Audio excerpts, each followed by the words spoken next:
बेटियों का जहेज बचा न घर का सामान, अब हम क्या करें। सैलाब मुतासरीन ने हुकूमत से इमदाद की उम्मीदें बांधी। कहा कि ऐसा सैलाब जिंदगी भर नहीं देखा। दूसरी तरफ भारत के पानी छोड़ने से दरियाए सतलुज की मौजों में शदीद तूफानी। गंडा सिंहवाला के मकाम पर पानी का बहाव 3,27,000 क्यूसेक तक पहुंच गया। हेड सुलेमानकी पर 1,42,000 क्यूसेक के रैली ने हिफाजती बंद तोड़ दिया। बहावलपुर के 80 से जायद देहात ज़ेरियाब, कई बस्तियां मुतासिर। एम्प्रेस ब्रिज के करीब पानी की सतह बुलंद होने से बंद कमजोर पड़ गया। पाकपतन में शदीद सैलाबी सूरत हाल पर इलाका मकीनों का इनखला जारी। तहसील आरिफवाला में भी मजीद कई देहात और बस्तियां ज़ेरियाब। लोधरा में दरियाए सतलुज का सैलाबी रैला फसलों और घरों को बहा ले गया। काश्तकारों के खेत खलियान तबाह, जानवरों के लिए चारा भी नायाब। सैलाब मुतासर अफराद के खुले आसमान तले डेरे।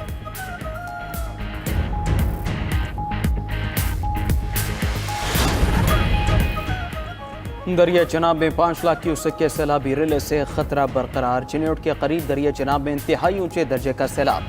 चिन्योट के करीब 5,55,000 क्यूसेक का रेला गुजर रहा है। हेड तरेमू पर 3,05,000 क्यूसेक का सैलाबी रेला रिकॉर्ड।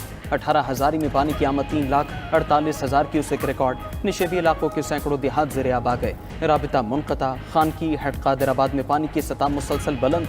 शुजाबाद में 5 लाख क्यूसेक से ज़ायद का सैलाबी रेला बंदों से टकरा गया। मुल्तान में शुजाबाद नहर में पानी की मकदार गुंजाइश से 3 गुना ज़ायद हो गई। नहर ओवरफ्लो होने से पानी आसपास के इलाकों में दाखिल। शेरशाह बंद भी ओवरफ्लो होने से मुतादिद बस्तियां ज़ेरियाब। अकबर फ्लड बंद पर पानी का मुसलसल दबाव बरकरार। सिकंदरी नाले में सैलाबी पानी दाखिल होने से शहरी आबादी को खतरा। दरियाए रावी में हेड सदनाई पर इंतहाई ऊंचे दर्जे का सैलाब है।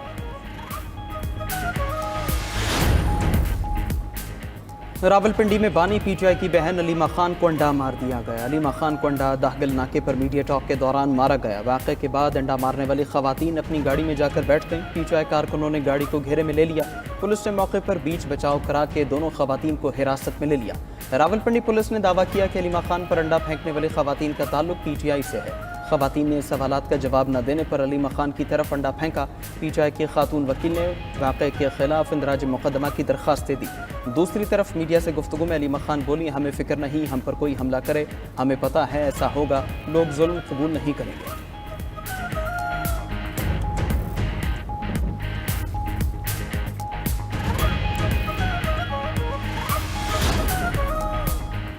अपनी असेंबली अपना इजलास। पीटीआई का आज भी कौमी असेंबली का boycott. Chairman PTI barrister Gohar ने ऐवान में इजहार ख्याल करते हुए कहा कि हमारे अरकान की तादाद कम होती जा रही है, हमारे साथ ज्यादतियां हो रही हैं, इसलिए बाइकॉट कर रहे हैं।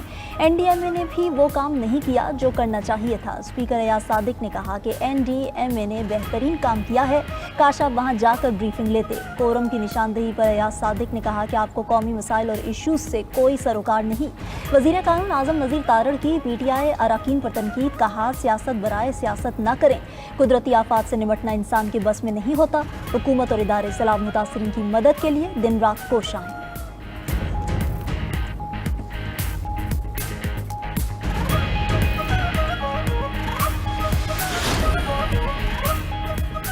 ट्रंप का भारत और रूस पर गुस्सा ठंडा ना हुआ लगता है, हमने भारत और रूस को खो दिया है। अमेरिकी सदर डोनाल्ड ट्रंप का एससीओ इजलास पर रद्द-ए-अमल। भारतीय वज़ीर आज़म नरेंद्र मोदी चीनी और रूसी सुदूर की तस्वीर शेयर कर चुके। कहा दोनों मुल्क गहरे और तारीख चीन में कहीं खो गए हैं। ट्रंप ने यूरोप पर जोर दिया कि वो वाकई यूक्रेन की हिमायत चाहते हैं तो उन्हें रूस के लिए माली वसाइल रोकने होंगे। सिर्फ 1 साल में रूस ने यूरोप को ईंधन बेचकर 1 अरब यूरो कमाए। रूस इस पैसे से अपनी जंगी मशीनरी को मजबूत कर रहा है। यूरोप फौरी तौर पर रूसी तेल खरीदना बंद कर दे, साथ ही चीन पर मुआशी दबाव में इजाफा करे।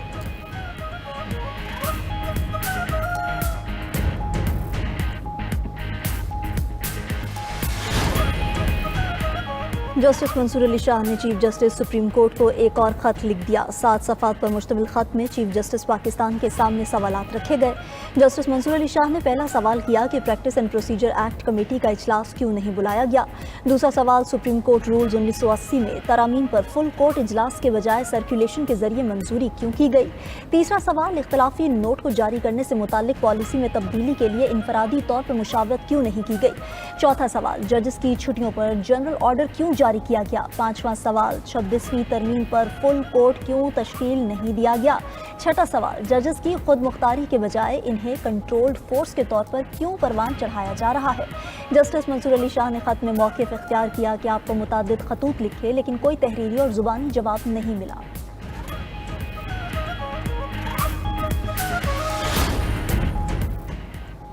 پاک فوج کی سیلاب متاثرہ علاقوں میں امدادی سرگرمیاں جاری، کشتیوں کے ذریعے سیلاب میں پھنسے درجنوں افراد کو ریسکیو کیا گیا۔ متاثرہ علاقوں میں خوراک، پانی اور ادویات کی فراہمی، متاثرین کے طبی معائنے اور علاج کے لیے میڈیکل کیمپ بھی قائم۔ پاک فوج کے جوانوں نے ٹوٹے ہوئے پل رنگو بند کی مرمت کر دی۔ پاک فوج کی ریسکیو ٹیمز تولمبا، میاں چنو اور عبدالحکیم میں بھی مصروف عمل۔ پاک فوج نے سیلاب متاثرین کے لیے امدادی ریلیف ڈونیشن اکاؤنٹ قائم کر دیا۔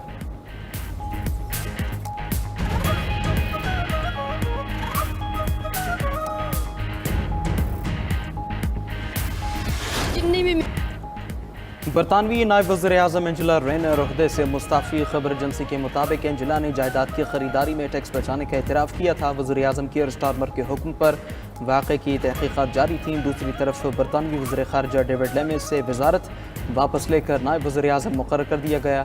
یویٹ کوپر کو برطانوی وزیر خارجہ کا عہدہ سونپ دیا گیا۔ شبانہ محمود نے برطانوی وزارت داخلہ کا چارج سنبھال لیا۔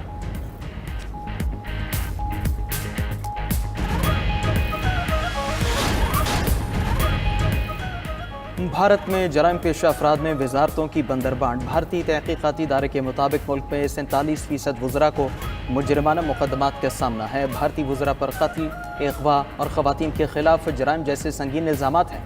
643 میں سے 302 وزراء مجرمانہ مقدمات میں نامزد ہیں۔ 174 بھارتی وزراء پر سنگین الزامات ہیں۔ رپورٹ کے مطابق بی جے پی کے 40% وزراء پر مقدمات ہیں۔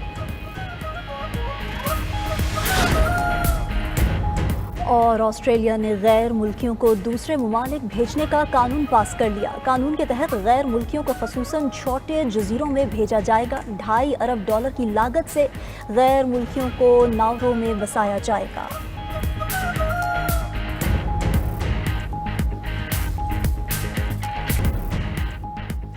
امریکی محکمہ دفاع کا نام تبدیل، صدر ٹرمپ نے ایگزیکٹو آرڈر پر دستخط کر دیے۔ امریکی صدر کا کہنا ہے محکمہ دفاع کا پرانا نام محکمہ جنگ بحال کر دیا۔ بھارت روسی تیل خرید کر مایوس کر رہا ہے۔ بھارت پر سخت 50% ٹیرف عائد کیا ہے۔ دنیا میں 7 جنگیں رکوائی ہیں، یہ تجارت اور طاقت کے زور پر روکی گئی۔ روس یوکرین جنگ رکوانا مشکل کام ہے۔ اس جنگ میں ہر ہفتے 7,000 افراد ہلاک ہو رہے ہیں۔ ایس سی او اجلاس پر رد عمل دیتے ہوئے کہا، لگتا ہے ہم نے بھارت اور روس کو کھو دیا ہے۔